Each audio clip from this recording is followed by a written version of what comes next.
ఇప్పుడు next move అనేది మీరు పొలిటికల్గా ఏంటనేది చూడాలి. ఫస్ట్ కాన్సన్ట్రేషన్ అయితే సినిమా ఇండస్ట్రీ రీ ఎంట్రీ ఇవ్వాలని. ఎగ్జాక్ట్లీ. మరి అప్రోచ్లు అయ్యారా? సినిమాలో క్యారెక్టర్లు ఏమైనా చేస్తున్నారా? మీరు ఎలాంటి క్యారెక్టర్లు చేయాలనుకుంటున్నారు? అంటే ఇప్పుడు చేయాలనుకున్న సెకండ్ ఇన్నింగ్స్ ఇప్పుడు చేయాలనుకున్న క్యారెక్టర్స్ అన్నీ అంటే నాతో ఎదురుగా చెప్తున్నవండి చాలామంది. ఇప్పుడు మార్కెట్లో ఎవరైతే ఉండేవాళ్ళో కొందరు ఆర్టిస్టులు వాళ్ళు ఎవరు ఇప్పుడు లేరు. సో మీరు ఎందుకు ఆ కైండ్ ఆఫ్ క్యారెక్టర్స్ చేయకూడదు? ఇప్పుడు హేమ గారు లేకపోతే ప్రగతి గారు లేకపోతే వీళ్ళందరూ ఒకప్పుడు చేసేవాళ్ళు. మీది ఇంకా రీఎంట్రీ అంటే మీరు సినిమా ఫీల్డ్ నుంచి చాలా క్రేజీగా ఉన్నప్పుడు మంచి ఫామ్లో ఉన్నప్పుడు నేను బయటకు వచ్చేయటం జరిగింది. సో మీరు ఎందుకు చేయకూడదు అలాంటి క్యారెక్టర్స్ అన్నీ అనేది వాళ్ళు చెప్పడం కాదు, నా ఒపీనియన్ కూడా. ఓ మళ్ళీ మూవీ నేను రిలీజ్ చేసిన తర్వాత చాలా ఆపర్చునిటీస్ మళ్ళీ మూవీ సాంగ్స్ అని ఇవన్నీ వచ్చేవి. బట్ లేదు మళ్ళీ అదే అనేది నేను చూసేసాను అంతే కదా. నేను 10 సార్లు ఎంత పని ఉంటే కానీ ఒక అమెరికా చూసానంటే అన్నిసార్లు ఇంక నేను వెళ్ళానండి. అంటే నా పద్ధతి అది. నేను ఒక 7-8 టైమ్స్ వెళ్ళాను. దట్స్ ఇట్, అయిపోయింది.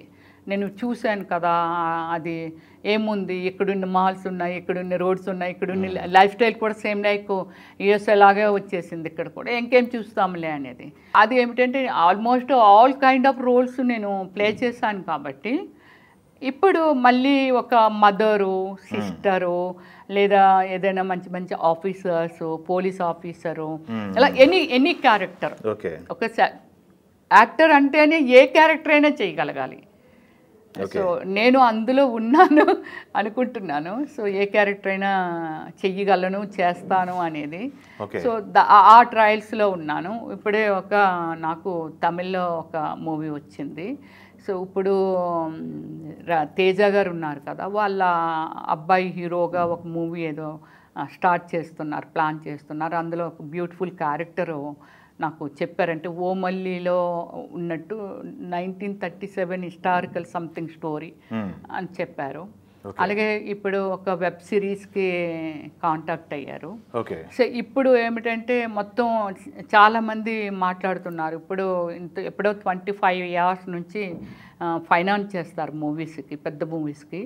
సో వాళ్ళు కూడా ఇప్పుడు మూవీస్ మేకింగ్ చేయటానికి ఒక మంచి క్యారెక్టరు.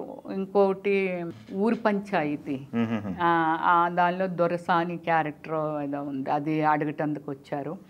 ఇప్పుడు అప్రోచ్ అవుతున్నారు. మీరు సినిమా ఇండస్ట్రీ నుంచి డీకనెక్ట్ అయ్యారు కదా, మధ్యలో ఎలా ఈ కాంటాక్ట్స్ అన్ని మెయింటైన్ చేస్తున్నారా? ఎందుకంటే డైరెక్టర్లు అందరితో పరిచయాలు కనుక గతంలో చేశారు. నాకు తెలిసి రాజమౌళి గారితో కూడా వర్క్ చేసినట్టున్నారు కదా. సింహాద్రి వర్క్ చేశాను. సింహాద్రి చేశారా? ఇప్పుడు మళ్ళీ ఒక న్యూ మూవీ ఒకటి మహేష్ బాబు గారితో చేస్తున్నారు కదా, ఇప్పుడు అది అప్రోచ్ అవుతున్నాను. డెఫినెట్లీ నాకు మంచి, ఎందుకంటే ఆయన చాలామంది ఆర్టిస్టుల్ని ఇప్పుడు అతనికి ఒక మంచి బిరుదు కూడా ఉంది. ఏమిటి చెక్కుతారు కదా, జక్కన్ అంటారు. అది కూడా మన రాజమౌళి గారికి ఉంది. బట్ అలా ఆయన క్యారెక్టర్ రమ్యశ్రీ గారు అయితే చేయలేరు, వీళ్ళైతే చేయలేరు అనేది కాదు. సో ఒక యాక్టర్గా ఎలాంటి వాళ్ళని మీకు బాహుబలిలో చూడండి, చాలా వరకు కొత్త ఫేస్లే కనబడతాయి. ఒక రమ్యకృష్ణ గారు, ప్రభాస్ గారు, లేకపోతే మన తమిళ ఆయన కట్టప్ప, ఆయన తప్ప. సో అన్ని కొత్త ఫేసులే. ఆయన అంటే చెక్కగలరు అనమాట, చెక్కగలరు కాబట్టి. సో నేను ఆల్రెడీ వర్క్ చేస్తున్నాను కాబట్టి రాజమౌళి గారితో, అందరితో వర్క్ చేశానండి. ఇప్పుడు న్యూ డైరెక్టర్స్ కూడా ఒకప్పుడు నేను చేసిన మూవీస్కి అసోసియేట్లుగా లేకపోతే అసిస్టెంట్ డైరెక్టర్లుగా వర్క్ చేస్తున్నారు. కాకపోతే చాలామందికి ఏమిటంటే రమేశ్వరి అనే వ్యక్తి ఇక్కడ లేదు, వేరే కంట్రీలో సెటిల్ అయిపోయింది అనేది ఒకటి. ఓమల్లి చేసాక అమ్మాయి క్యారెక్టర్ చేయదు, ఓన్లీ హీరోయిన్సే చేస్తుంది అనేది ఒక టాక్ అయితే వచ్చింది. బట్ ఆ టాక్ వచ్చినప్పుడు నేను కొంచెం డైవర్ట్ అయ్యాను. ఎందుకంటే వేరే కంట్రీలో వెళ్ళి నేను ఉండడం, స్టే చేయడం కానీ, పొలిటికల్లోకి రావటం కానీ. సో ఇది జరిగింది. కానీ పొలిటికల్లో ఉంటూ దాసరి గారు,